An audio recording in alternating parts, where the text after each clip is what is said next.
A farmer rejected a fortune for his mule, then lost him, and later his son broke a leg while trying to tame a wild beast. But those two misfortunes ended up saving his son from a deadly war. This is proof that absolutely everything has a purpose, and what seems like a curse can eventually become a blessing. Many years ago, in a fertile valley surrounded by mountains and crystal-clear rivers, there was a small rural hamlet.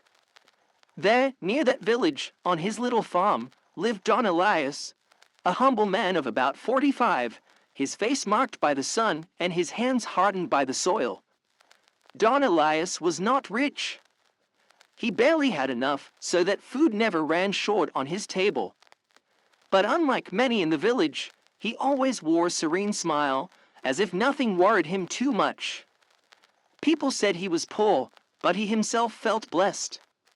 His family was small, his only son Mateo, a strong young man full of dreams, and a very special animal that had become part of the family, a black mule of imposing build and lively eyes whom they called Moro.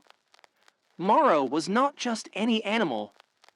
In his dark gaze there was a special brightness, as if he carried wisdom in his eyes. His black coat shone under the sun, and his majestic posture made him draw attention wherever he passed. He was as strong as the earth itself, tireless during the longest workdays, yet noble and gentle with those who treated him with respect. But what amazed people the most was not only his strength, but his intelligence. There was something different about Moro. He seemed to understand Don Elías and Mateo's words even before hearing them. With a simple hand gesture, or a firm look, the animal obeyed as though a secret language existed between them that no one else could decipher. Mateo had grown up by his side since he was a child.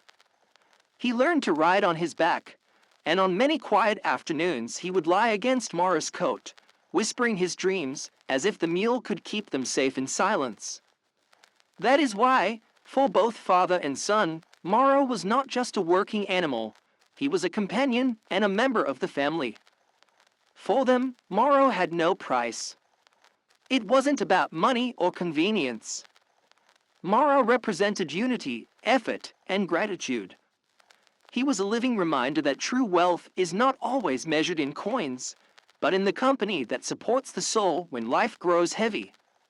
Over time, the fame of the mule spread across the region until one day a wealthy landowner from another area arrived at the village. He had heard about Moro's reputation. He came riding a fine horse and dressed in elegant clothing that contrasted with the simplicity of the villagers. Murmurs quickly filled the air. Everyone knew the visit of such a wealthy man was no coincidence. The landowner had only one purpose: to see the famous mule with his own eyes and buy him. As soon as he dismounted, he asked a farmer where the owner of that animal lived. Pointing toward the village square, the man replied, "A few minutes ago I saw Don Elías there with the mule. You will surely still find him." Without wasting time, the rich landowner went to the square, and there he found Don Elías with Moro. The humble farmer was buying a few simple supplies before returning home. The contrast was striking, the man's simplicity and the mule's imposing presence, standing like a loyal guardian beside him. When the landowner saw the mule up close, he couldn't contain his amazement. He had never seen such a strong, well-kept animal. "This mule is worth gold," he said admiringly. And when he finally stood before him, he didn't hesitate. Right there, in front of everyone, he offered Don Elías a large sum of money to buy him. The amount was enough for Don Elías to stop working for years. The village fell silent, waiting for his answer, but to everyone's surprise, Don Elías smiled calmly and said, "Sir, I appreciate your generosity, but this mule is not for sale. Moro is part of our life. I could never trade him for money." The murmurs weren't long in coming. Some villagers said, "This old man is crazy, rejecting so much money for a simple animal." Others added, "He's a fool. He'll die poor." But Don Elías, calm as always, continued with his life. One dawn, as the roosters began to crow, Mateo went to the stable to fetch Moro for work, and found he wasn't there. His heart raced. He called his name again and again, but the mule had disappeared. He ran across the fields, checked the fences, searched the dirt roads, nothing. The absence of the animal filled the air with a heavy silence. Mateo searched the entire farm until reaching the borders of the neighboring lands. He spent the whole day asking around, checking paddocks, even following tracks that vanished in the mud and grass. But when night fell, exhausted and with a restless soul, he returned with no answers. Frustrated, with tears in his eyes, Mateo asked his father, "Dad, how can you be so calm? We lost the most valuable thing we had." Don Elías answered with a serene voice, "Son, do not rush your heart. Don't say too quickly that something is good or bad. Time will show us what this loss means." Mateo didn't understand. At dawn the next day, still holding on to hope, father and son went to the village to ask if anyone had seen the black mule. They asked in the square, in the small shop, along the dusty streets, but it was always the same answer: no one had seen him. The news spread quickly through the village, and the hurtful comments followed. "See? That's what he gets for not selling him. Now he has lost everything. I'm sure it was stolen. What a misfortune." Mateo lowered his head, eyes wet with helplessness. The pain of losing the animal burned in his chest. But instead of getting angry or responding with rage, Don Elías remained silent for a few seconds. Then, with a firm yet serene voice, he spoke before everyone, "If God has allowed this, it is because there's a purpose we do not yet understand.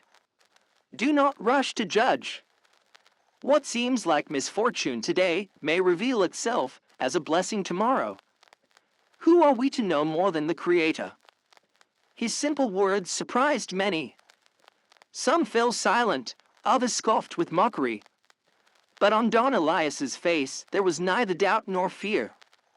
While the villagers' laughter tried to pierce his heart, he remained steady like a tree that does not break even when the wind blows fiercely.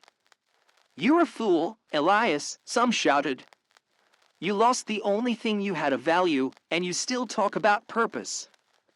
All you have is misfortune. You should have sold your mule to that rich man.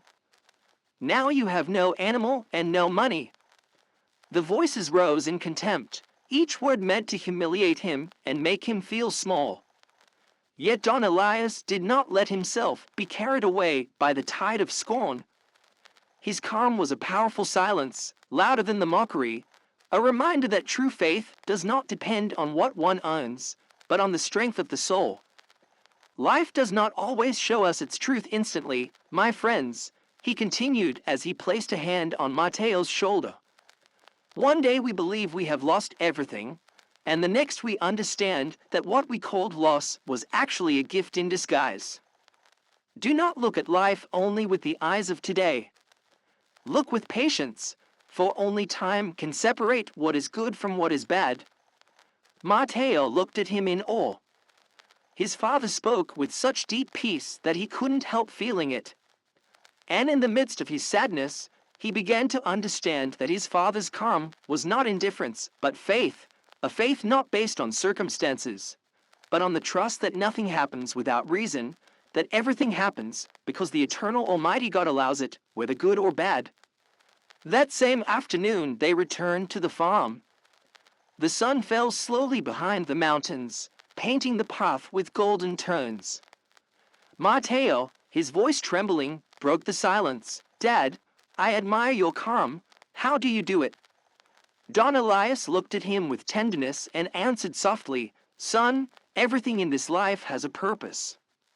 Even when things seem bad, they often end up being for good. You will see. Have faith, accept what happens, and above all, be grateful." Days of uncertainty passed until one dawn, As the sunshine turned the mountains golden, Mateo